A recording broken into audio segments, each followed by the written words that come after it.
Merci. Jean-Pierre Frey, Institut d'urbanisme de Paris. Par rapport à la dernière intervention, vous auriez des caractéristiques sociologiques, je dirais, des jeunes filles en question? Parce que ça n'a pas été dit, mais on peut imaginer qu'elles sont majoritairement d'origine européenne, mais il peut aussi y avoir des jeunes filles musulmanes indigènes, on va dire. Et j'avais une autre question dans la foulée. Il a été dit dans la première intervention qu'il y avait 2 préfectures qui avaient échappé à la tutelle militaire des pouvoirs spéciaux. Il y avait 2 préfectures qui avaient échappé à la tutelle militaire des pouvoirs spéciaux. C'est dans le texte de M. Frémaux. Je voulais savoir si vous saviez lesquelles c'était et pour quelles raisons.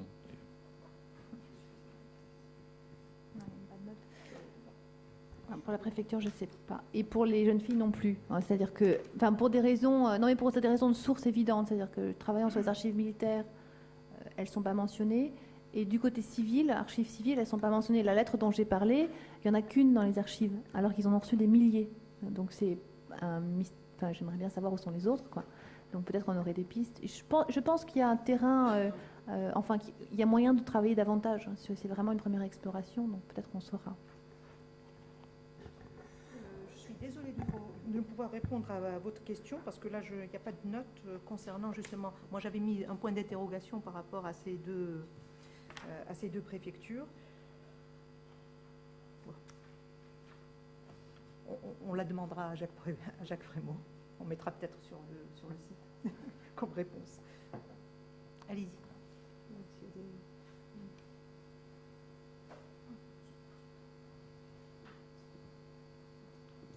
Je voudrais demander à M. Recham s'il y a des combattants nord-africains qui ont participé à la résistance en France. Oui, il y a eu effectivement quelques, pas des combattants, mais des résistants, effectivement, qui ont fait partie du réseau étranger de la résistance. Un cas, un des plus connus, est celui de Mohamed Cherif Sahli, je ne sais pas si vous avez entendu parler, qui a écrit un livre après l'indépendance de l'Algérie, qui s'appelle d'ailleurs Décoloniser l'histoire. Effectivement, il y a eu quelques Algériens qui faisaient partie des réseaux étrangers de la résistance. C'est difficile de les estimer, on dispose de très peu de statistiques sur le sujet, mais il y en a eu quelques-uns, effectivement. Oui.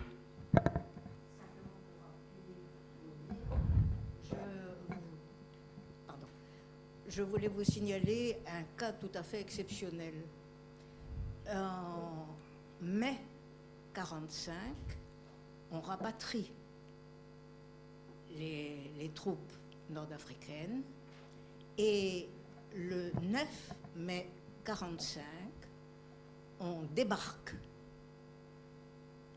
À ce moment-là, un jeune officier médecin qui n'est autre que l'arrière-petit-fils de Cheikh Laddad, ce qui est quand même une référence, qui fait partie des évolués, qui ne s'est jamais posé des questions sur le plan de sa francisation, qui s'est même fiancé avec une jeune Alsacienne. Il débarque et au moment où il débarque, on lui demande son revolver. On le désarme. Eh bien, ceci a suffi pour lui faire retrouver ses racines.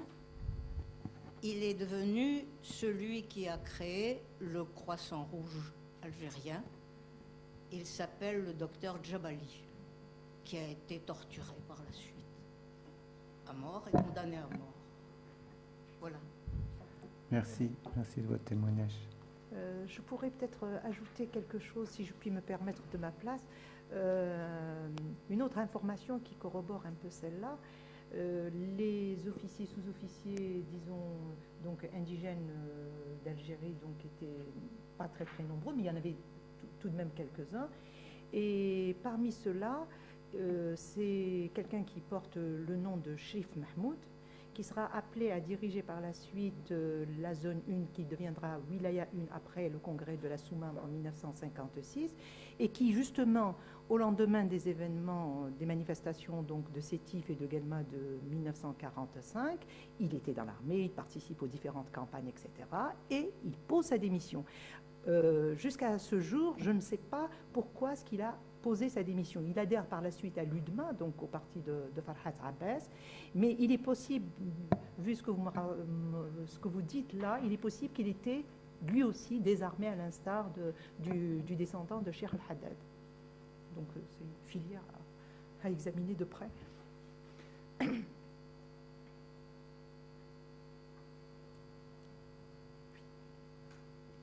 Oui, bon, Jacques Inrep.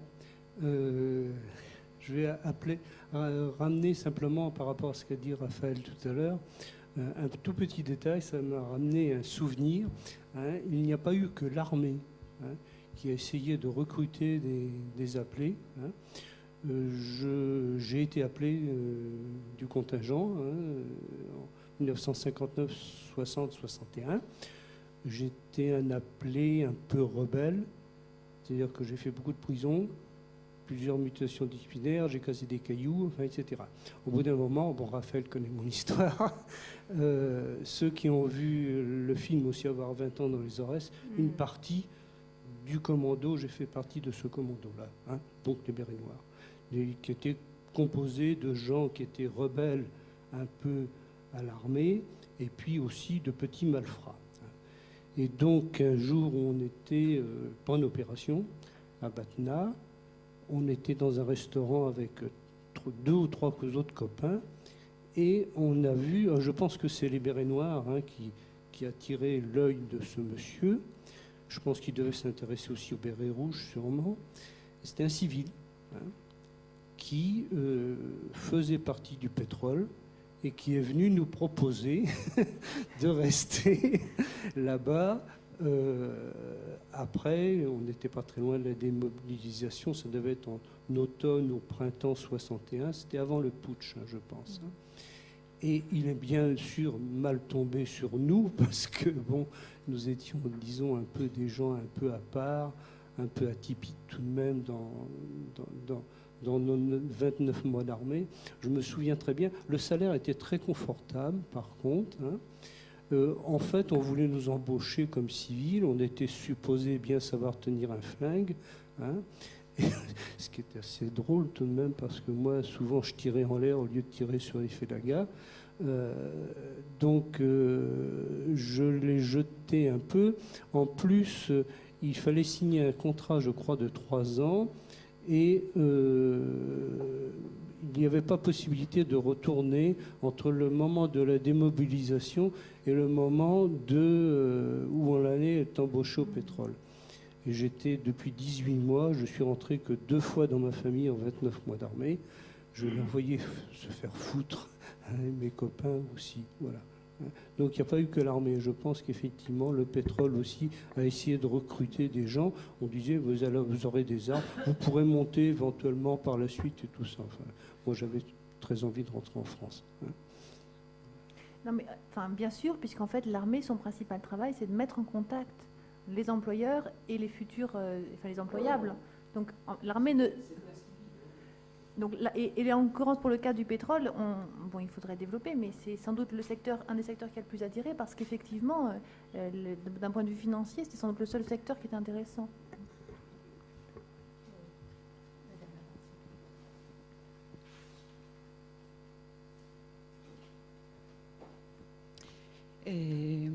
Nadine Meouchi.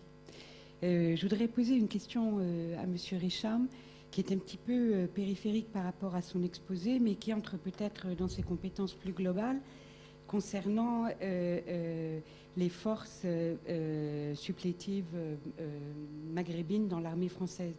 Vous savez qu'après la Première Guerre mondiale, la France est allée occuper la Syrie et le Liban juste en prélude au mandat qui lui sera remis en avril 1920. Il se trouve que dans cette armée française, il y avait une partie que je ne peux pas estimer de Sénégalais et de Nord-Africains. Et on sait qu'un certain nombre, parce qu'évidemment, quand la France a commencé à occuper la Syrie et le Liban, il y a eu un certain nombre de mouvements de guérilla armés pour résister à la pénétration française.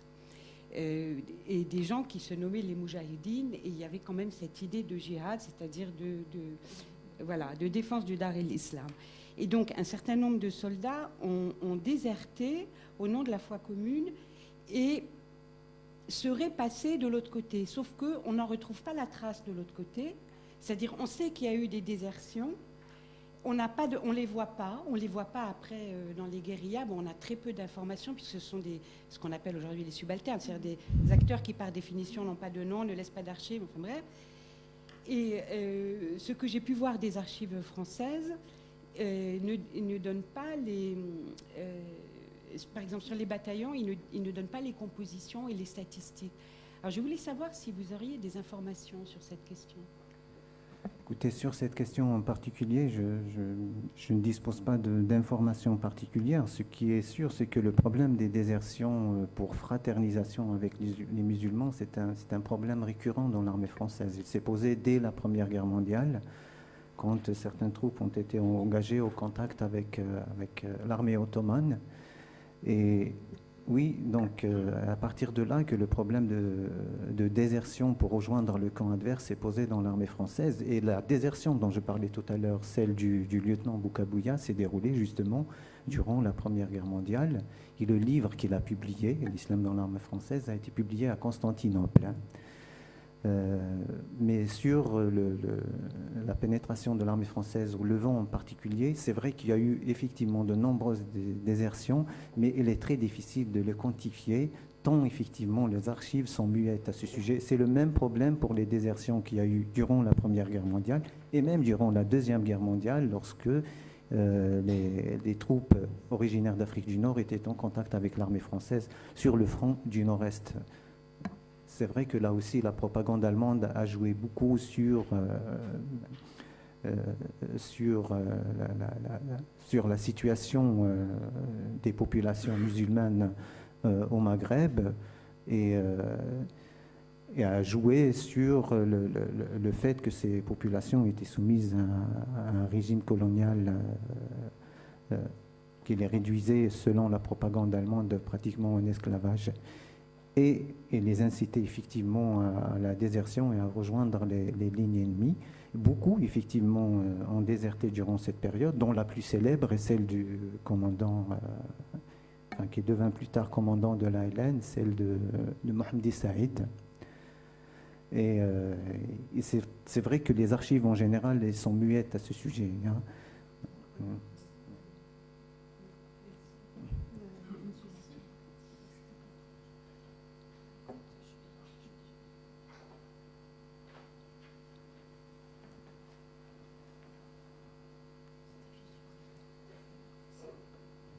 Oui, Gilles Manseron. C'est aussi une question qui s'adressait à M. Echam, dont j'ai beaucoup apprécié l'exposé. Justement, vous venez de le citer à nouveau, le livre de M. Boukabouya, du lieutenant Boukabouya. Donc, vous en avez cité deux ouvrages, donc celui-ci et puis celui de Atmani Abdelkader, beaucoup plus tard. Est-ce que vous pourriez nous en dire un petit peu plus sur ces deux ouvrages, sur ce qu'ils nous apprennent en fait, sur ces soldats indigènes. Et puis alors, un autre aspect de ma question, c'était les trois révoltes ou mouvements d'insoumission que vous avez mentionnés, l'un à Maison Carrée, puis l'autre à Versailles pour ce qui est des Algériens. Est-ce que vous en savez un peu plus? Et puis il y a celui des Tunisiens. Est-ce que vous en savez un peu plus là-dessus? Oui, alors en ce qui concerne les deux livres, le livre du lieutenant Boukabouya a été publié donc en 1915, en pleine Grande Guerre. C'est vrai que c'est quelqu'un qui a déserté de l'armée française et qui a rejoint justement le camp adverse, les troupes ottomanes. Il s'est réfugié à Constantinople et donc c'est là qu'il a publié son livre. Et dans son livre, il dénonce essentiellement les inégalités dont sont victimes les musulmans au sein de l'armée française. Donc il refait l'histoire de toutes les discriminations au niveau des soldes, au niveau des indemnités, au niveau de l'avancement, au niveau de la méfiance du commandement vis-à-vis de ses troupes. Et comme je le disais dans l'exposé, c'est vraiment un livre qui traduisait les frustrations et la révolte de certains officiers qui se voyaient systématiquement fichés lorsqu'ils protestaient contre ces discriminations. Donc le livre de Rahmani Abdelkader, un demi-siècle après, est presque dans le même esprit. Donc il est publié en 1959, là aussi en pleine guerre d'Algérie. Au-delà du destin particulier de Rahmani Abdelkader, qui a connu de grosses péripéties donc, avec le pouvoir colonial. Vous savez qu'il a été arrêté, qu'il a été emprisonné, peut-être torturé. Là également, il revient sur cet épisode de la Deuxième Guerre mondiale où il dénonce à peu près dans les mêmes termes exactement les mêmes discriminations et les mêmes inégalités. Rahmani Abdelkader s'arrête un petit peu plus longuement sur le 8 mai 1945 en Algérie et la façon dont cet événement a été ressenti chez les officiers indigènes de l'armée française. Et là également, il renforce l'idée selon laquelle il y a eu effectivement une rupture au sein de l'armée française entre indigènes européens à ce moment-là. Lui-même s'est retrouvé dans le doute et s'est posé beaucoup de questions quant à son avenir dans l'armée française. Il rapporte un certain nombre de faits qui sont confirmés par les archives. Par exemple, le basculement par-dessus les falaises dans les gorges de Kerata de la population, certains arrêtés. C'est un fait que Rahmani Abdelkader rapporte dans ses livres et dont on retrouve la trace dans les archives. Il y a des documents qui le confirment. Mais c'est vrai que en ce qui concerne en tout cas ces discriminations, ces inégalités, ces deux livres traduisent vraiment les frustrations, le ras-le-bol des officiers et des sous-officiers qui étaient systématiquement fichés lorsqu'ils protestaient, qui étaient systématiquement suspectés de non-loyalisme vis-à-vis de la France. Et c'est vrai, ce sont des faits, ce sont des inégalités qui ont fait basculer beaucoup d'officiers et de sous-officiers musulmans dans le camp nationaliste au lendemain de la Deuxième Guerre mondiale. Alors, je ne me rappelle plus du...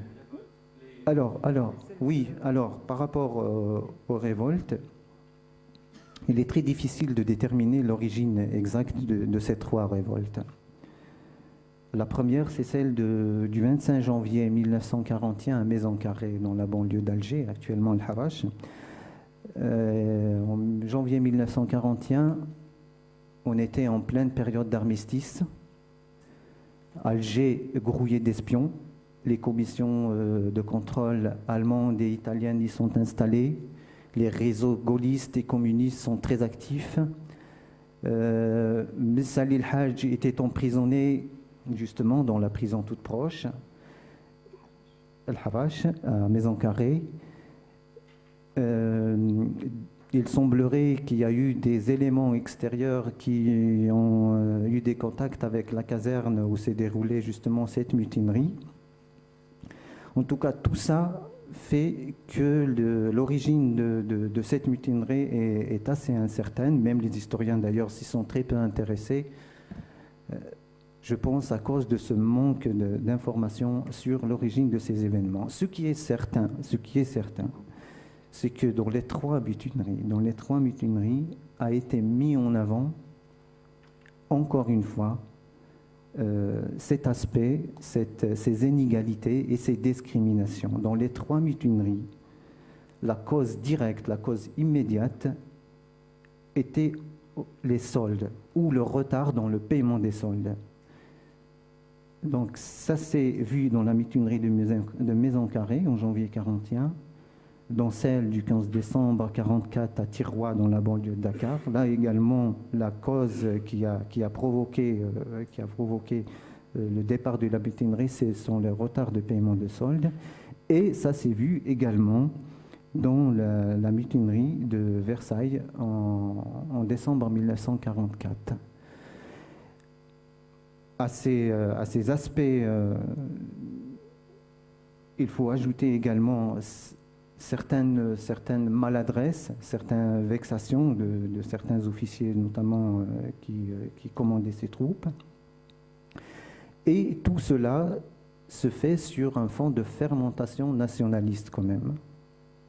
Aussi bien dans la mutinerie de Maison-Carrée que dans la mutinerie de Versailles, les rapports du deuxième bureau soulignent que des éléments extérieurs étaient venus rendre visite à certains mutins qui étaient considérés comme des meneurs. Donc là aussi, il semblerait que la propagande nationaliste maghrébine n'est pas étrangère à ces mutineries.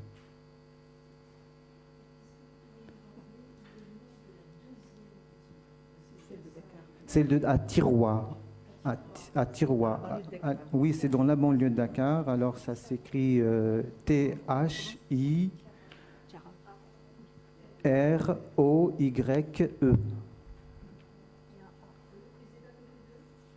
C'est dans la banlieue de Dakar. Banlieue de Dakar, c'est au Sénégal. Oui, il y a eu un film qui a été tiré de cet événement. C'est celui de Samban Osman. Hein, on appelle Les Tirailleurs du Sénégalais. Oui.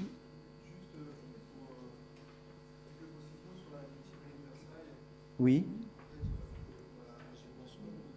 Parce que j'ai découvert, je ne suis pas du tout spécialiste de cette question, mais je suis tombé sur des cartons de police qui analysent cette mutinerie le 15 décembre 1944. Alors déjà, ça n'a absolument, strictement rien à voir avec Tirouaille, par exemple, puisque c'est une mutinerie sans mort, en fait, quasiment. Et l'origine, le moment déclencheur de la mutinerie, c'est en fait des problèmes d'accès aux lieux de loisirs au sens large, c'est-à-dire les cafés, les maisons de tolérance et les cinémas de Versailles.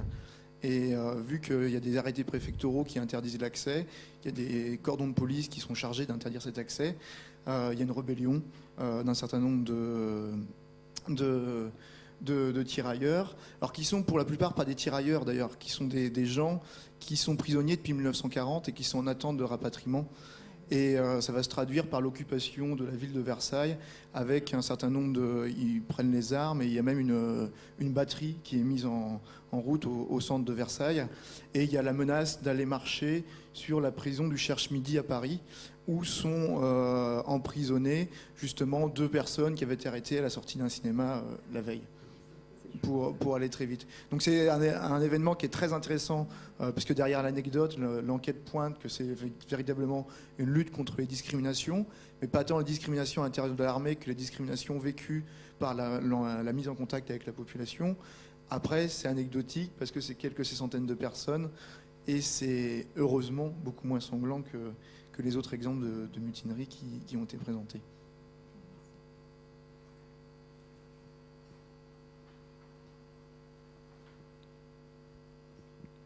Oui, excusez-moi, ça va être encore une question un peu périphérique. J'aurais aimé savoir s'il y avait eu des troupes nord-africaines et spécialement algériennes pour l'occupation de l'Allemagne et ensuite de l'Autriche après les 2 guerres mondiales. On a beaucoup parlé il y a 2 ans des troupes d'Afrique noire en Allemagne au début des années 20, l'occupation de la Ruhr suite à la campagne ordurière et raciste menée contre eux, mais je n'ai pas entendu de choses sur les nord-africains en revanche. Oui, bien sûr, il y a eu quelques contingents, effectivement, qui sont restés en Allemagne après l'occupation et qui font partie des troupes d'occupation française en Allemagne. Oui, tout à fait, hein, comme après la Première Guerre mondiale. Hein. Oui, tout à fait, il y a eu un certain nombre de militaires musulmans qui sont restés, effectivement, en Allemagne. Hein, oui. C'est vrai que la majorité ont été rapatriés, mais... oui, c'était des troupes régulières qui faisaient entièrement partie de l'armée française. Donc, tout à fait, ils ont fait partie des troupes d'occupation en Allemagne, oui. Et pendant la guerre d'Algérie, justement, quelques officiers algériens vont justement déserter à partir de l'Allemagne, oui, dont celui qu'on appelle aujourd'hui le général Mazar et toute une bande. Il y avait toute une filière d'officiers qui ont décidé donc de déserter et de rejoindre donc la LN-FLN. Oui, je voudrais vous demander si au long de vos recherches, au cours de vos recherches, vous vous êtes intéressé aux liens que pouvait avoir, il est dit que des nationalistes, des indépendantistes avaient des liens avec le régime national-socialiste. Alors, ma question est la suivante. Est-ce que les mots d'ordre du mouvement nationaliste algérien dans l'entre-deux-guerres et son positionnement contre le national-socialisme avaient une influence sur les soldats, les sous-officiers algériens qui étaient au sein, sous-officiers, soldats ou sous-officiers rares, mais il y en avait quelques-uns au sein de l'armée française. Est-ce qu'il y a eu une influence des mots d'ordre du mouvement nationaliste algérien de l'entre-deux-guerres contre le national-socialisme sur le corps militaire indigène recruté au sein de l'armée française? Ça, c'est une question. La deuxième, est-ce que pendant la guerre, vous savez, est-ce qu'il y a trace de soldats ou indigènes algériens qui rejoignent l'armée nationale socialiste? Oui. Oui. Ah oui, ce sont des questions très, très difficiles et très complexes. Oui. Hein. Ce n'est pas aussi simple que ça. Oui. Vous savez que le parti nationaliste algérien qui a développé une propagande vis-à-vis des militaires musulmans dans l'armée française, c'est l'Étoile nord-africaine. Après, c'est le PPA. Bon, l'Étoile nord-africaine et le PPA, dès leur fondation, entendaient retourner les militaires musulmans contre la France. C'était, si vous voulez, un des principaux objectifs de la propagande nationaliste du PPA vis-à-vis des militaires musulmans présents dans l'armée française. Pendant la Deuxième Guerre mondiale, il a mené une campagne d'insoumission, aussi bien en 1939, mais il était très affaibli parce que le PPA a été interdit et ses journaux également, qu'à partir du débarquement allié aussi en Afrique du Nord en novembre 1942. Mais c'est vrai que les résultats n'ont pas été, si vous voulez, à la hauteur des espérances de Messali. Quant à la question de l'engagement de certains musulmans dans l'armée allemande, effectivement, pour revenir au problème qu'évoquait tout à l'heure un intervenant sur les prisonniers de guerre. Après la défaite de la France en 1940, donc tous les prisonniers originaires des colonies françaises ont été détenus pour la majorité en France occupée. Et ce n'est pas par hasard que les Allemands les ont gardés en France occupée, c'est justement en vue de leur endoctrinement. Et effectivement, les Allemands ont réussi à recruter quelques éléments et les incorporer dans certaines unités de la Wehrmacht. On connaît la phalange africaine, dont on retrouve, qui est composée en majorité de Maghrébins, issus justement de ces camps de prisonniers de guerre, ou alors recrutés dans les milieux ultranationalistes algériens en France. Les Allemands ont également constitué, à l'image de la milice, une milice qui s'appelle la milice nord-africaine. La milice nord-africaine qui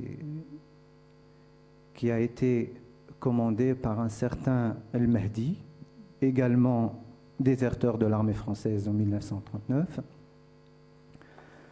Les Allemands ont également constitué en Grèce, au large du Cap Sounion, une force dite la force germano-arabe. On retrouvait également quelques éléments originaires d'Afrique du Nord.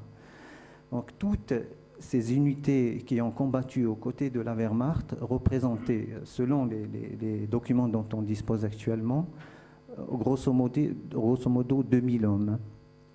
Et donc la plupart ont été recrutés soit dans les camps de prisonniers de guerre, soit dans les milieux ultranationalistes algériens, en particulier en France.